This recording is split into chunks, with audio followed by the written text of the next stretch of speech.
ladies and gentlemen, it's great to be here this evening to discuss a topic like Scotland in 2030. What will we become? What does the future hold for us? And it, to me, is extremely timely to look at that at a point in our history when we're obsessing over some really key political issues in the here and now. Because I believe our eye's been taken off the ball.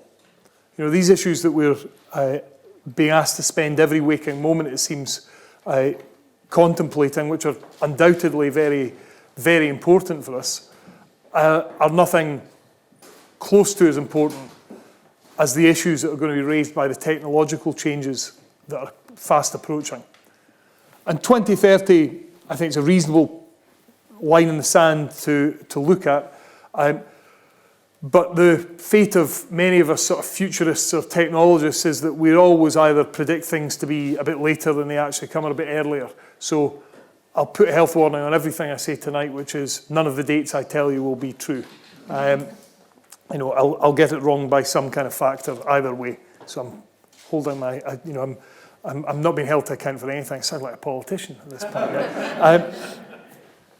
point. In all seriousness, though, I believe some of the challenges that we're seeing in society today around, rise of what some are calling, Trumpism or populist politics, are attributed to the wrong, to the wrong reason. They're attributed often to petty nationalism or protectionism, fear of migration, and that's the things that people look at and go, yeah, that's what's causing the problems in my life. I can see that. And I don't believe that's true at all. In fact, I believe already some people are suffering from being disconnected with the technological future, but not realising it, blaming it on, on migration or other things that they can see closer to home or on the front pages of their newspapers. And in fact, one of the things we need to watch as we career on into this incredibly exciting future is that we don't leave too many people behind, because we've left behind kind of almost approaching half the population as it would seem today. By the time we get to 2030, we'll have left behind the majority of the population if we're not careful. And some of the things that will happen, undoubtedly, are related to societal changes driven by technological change. Some of the biggest things we'll see over the next 10 or 20 years will be around autonomous vehicles. I'm lucky enough to drive a Tesla electric car, which, a decade ago, the automotive industry told Elon Musk, one of the founders of PayPal, that he was crazy. He was an idiot. What did he know? He came out of, some electronic payment company and was actually, arrogant enough to stand up in front of, the whole world and say he could design a better car than the automotive industry that had been doing it for 100 years. And he published quite openly how he was going to do it, and they laughed and said, not possible. In fact, actually what you've done is you bought a bankrupt company, which Tesla was, based on an old British chassis, a Lotus chassis. They'd done a prototype and went, that's laughable. You'll never do this. You'll never make a car that can sell for the price of a luxury sedan, do 250 miles of range, be practical. It just won't happen. And they laughed and laughed. And then suddenly he released the car, and everybody took a gasp of amazement. He delivered it, and then they said, he'll never be able to deliver this in volume. It will never happen. And on Elon Musk and Tesla have gone to where today the Tesla Model S in California, its principal and primary market, outsells Lexus, BMW, Mercedes, and Audi combined in that luxury category. All the big three German manufacturers plus Lexus, I don't know that there is anybody else in that luxury market, but they've wiped the floor with them because it's a better product. Its components are more reliable. They did things that were completely counterintuitive. They said, it's a 3-year warranty, the same as everybody else. And then 3 months into production or release of the car, Elon Musk tweeted out, the chairman of the company tweeted out, by the way, everyone, your warranty is now 7 years. Now, what company on this planet have you heard of that post hoc decides to give you a longer warranty once you've bought the car and paid for it? Why would he do it? Well, he did it because they looked at the component failure rates and said, wow, we've got rid of the engine, we've got rid of the gearbox, we've got rid of the fuel system. Actually, there's not a lot to go wrong in this car. Let's make it even more, let's take away the uncertainty that people are worried about this new technology, or the battery will go flat, the battery will run out its lifetime and it'll cost a fortune to replace. That was the dogma that was being put out by the auto industry. Guess what? They just warranted the battery for 7 years and said, well, what do you want? Well, do you know as well, we'll replace it. If you need it replaced, we'll replace it for a couple of £100. And suddenly everybody started to, pardon the pun, but their gas was put at a bit of a peep. Subsequently, you can now see that industry too slowly trying to react to Tesla, saying, well, we can do it too. Yet they can't quite do it. They can't quite adapt and adopt those technologies at the kind of pace of change that someone like Tesla, or a company like Tesla, can. This year, Tesla will release their Model 3 car. And, again, the humour of Silicon Valley, they kind of had the Model S and then this big SUV giant car that they brought out is the Model X. So they decided that they were going to release the Model E to put in the middle of the two. And Ford stopped them because they'd trademarked Model E some time ago. So Elon Musk just responded and said, well, we'll just call it the Model 3. Have you never texted anybody before? So they've got this kind of really interesting corporate culture, and everybody thought they were a car company. And then suddenly this year, everybody realised they're not a car company, they're actually an energy company. They put these cars on the road that, in case of mine, has talk technically for a moment, has an 85 kilowatt hour battery. It's massive, absolutely massive. Could probably run my house, which is not unfortunately a particularly eco-friendly house. I could run it for about a week on the power that's in my car. So actually, if you think about that, I'm holding all the power for my car that I might have charged up when I was on the road in my garage when I don't need the car. Actually, I could borrow the power from that. I could sell it back to the grid.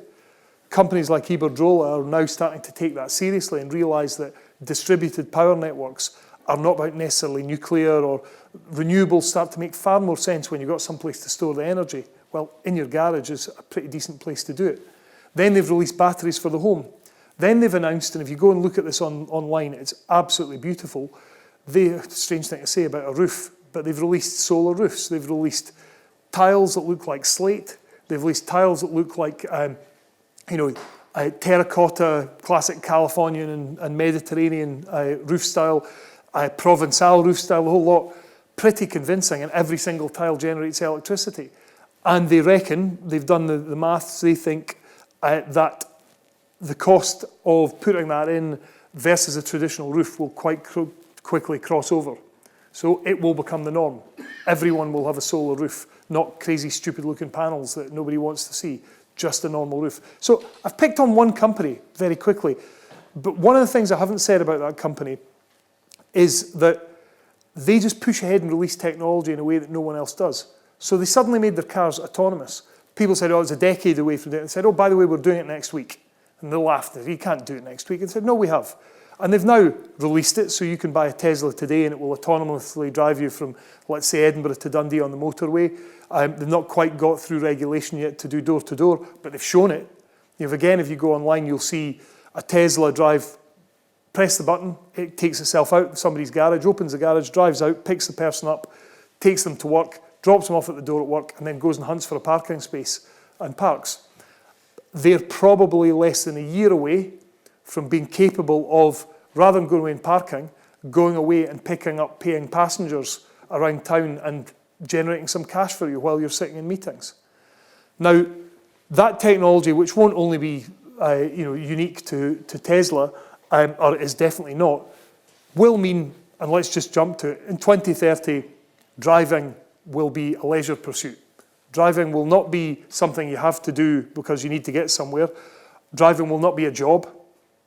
Driving will be a leisure pursuit.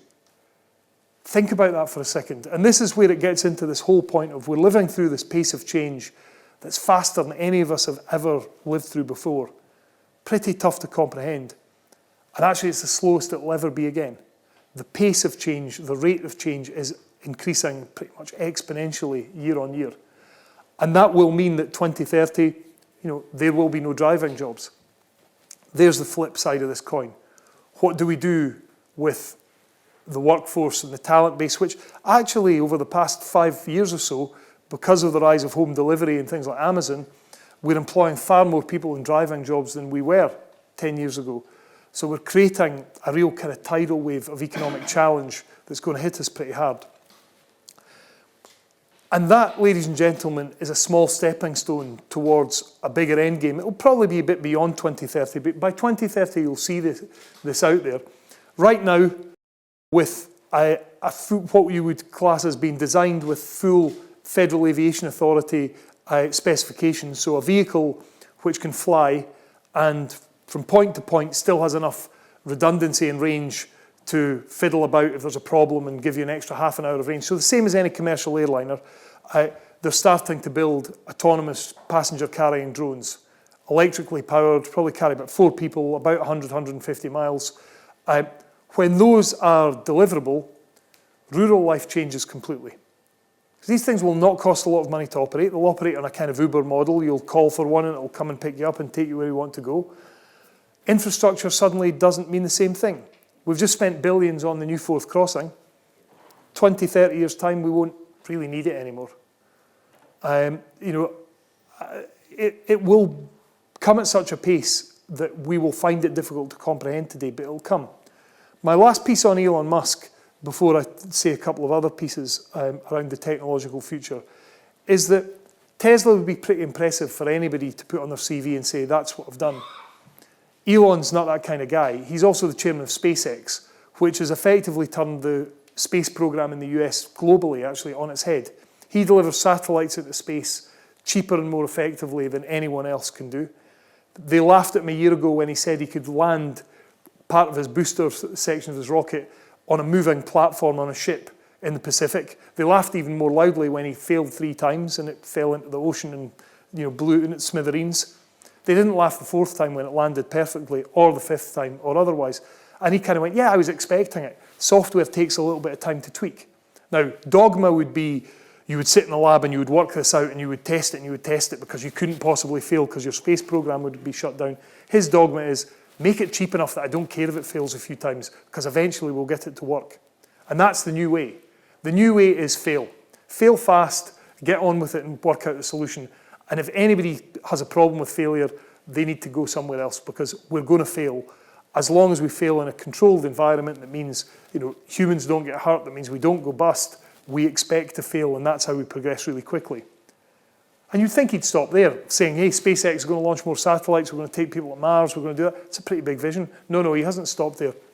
He's then said, listen, more short-range transport, it's crazy. Why aren't we building tunnels that are vacuumed and we can send effectively trains in those tunnels, faster than the speed of sound and cut London to Edinburgh. HS2, forget it. We can do this in like 15 minutes. Why can't we do that?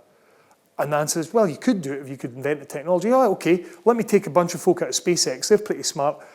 Mining industry, give me the best machine you've got at tunnel boring. And they laughed at him and they said, well, we'll sell you this. It'll cost you whatever it is, 20, 30, $40 million. What are you going to do with it? He said, I know it's rubbish. It's the best you've been able to do in 100 years, but we're going to give it to the guys at SpaceX and they're going to reinvent a tunneling machine that will work 100 times more cheaply, 100 times more quickly than yours can, and we're going to develop one of these Hyperloop things on it. I think he'll have it done by 2030. I think they'll be open and they'll start connecting cities in a way that we can't possibly imagine today. So those things, and I've not gone into artificial intelligence, I've not gone into machine learning, but these kind of ultra-disruptive technologies, of which there are several on their way, are an existential challenge for any society. The way we live today, the way we work today, the way we play, the way we interact with each other will look entirely different to us, unrecognisably so, inside 20 years. The smartphones you've all got in your pocket will be gone inside 10 years.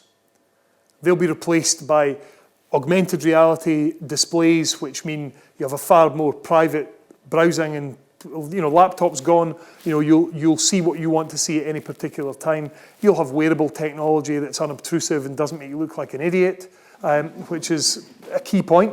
If anybody remembers Google's experiment with the Google Glass, they did coin the phrase glass holes for people who wore them. So the industry understands it has to get past that and make this an acceptable part of normal life. It will do it, and it will become so. Those technological changes will completely transform the way we're educated, the way we communicate, the way we interact on a daily basis. When communication virtually is a proper facsimile of communication physically, all sorts of barriers disappear, and disappear almost overnight. In contemplating that, what do we do? Well, I think that's why I think whether it be national interests in Europe, in Scotland, or otherwise, become way less relevant than dealing with this. And it does feel a bit like moving the deck chairs on the Titanic. We really need to deal with the iceberg. And the iceberg is this technological tidal wave that's been pushed out in front of it. It's coming as fast as we can possibly imagine, yet faster, because that exponential thing means the tidal wave that's getting pushed is getting 10 times bigger every year. The things that are going to overcome us now. The only way we can deal with that is to look at how we develop our talent base. All these people that are driving today, how do we help them become really positive contributors to adopting and adapting that technology and making it work? Well, frankly, it's education. And it only is education. The only thing we can do is overfund education. And I don't believe we are. I believe we've got some fantastic ideas. I will talk all night about why I think curriculum for excellence is a fantastic idea. It's just horrifically implemented. You can't do systemic change on a national scale like that and not put the budget in place to deliver it. Well, you can, and you get what we've got at the moment, which is challenge around qualifications, around it, challenge around how the teaching profession can possibly deliver the experience that this promises. The two things don't quite match up. Technology will help us in that. We do need to stand back and say, well, okay, let's not educate people in the way that we've always done it. Let's be quite radical. And it's going to need participation from every single citizen in this country if we're going to make it work. It'll need open-mindedness. It'll need an approach to risk that we've never seen really certainly in our lifetimes. And actually the prize is, if we do that, we'll be one of the nations that sits above the line. And that's, to me, the only thing we have to worry about. There is a line with which everyone will be measured, which says, are you preparing yourself for what's to come? And the median line is, yeah, I'm kind of doing it and I'm not really doing it particularly well. I'm sort of in the middle. Right now, I think we're below the line. If we can get ourselves above the line, we'll start to punch above our weight. We'll start to punch above the median globally. And if we become entrepreneurial in that, and that's the whole entrepreneurial Scotland ethos, if every single one of us acts entrepreneurially, we'll continue to rise, and hit the top of that tide when it hits us with talent that can take advantage of it. And behind that educational focus really comes three things for me. Technical excellence is almost a given, and you almost have to expect that every one of us has to become not a computer programmer, not a software engineer, but technically excellent at adapting to what's coming, all the changes that are over the top. And actually the two places I think Scotland can excel are the next two important features that we need, which are creativity and innovation. It's all that really matters. Being able to recite facts doesn't really matter, because we can go to Google for facts most of the time. Being able to excel in an exam situation doesn't really matter. What matters is the ability to use your imagination, the best of what we have in this country, to imagine a future and how you can apply these amazing ideas, because machines can't do that. Machines, even with the best machine learning and artificial intelligence, do not display the kind of creativity and innovation that the human brain can, that our best universities can, that our best artists can, that our best school children can, that our best politicians, that our best people in every walk of life can.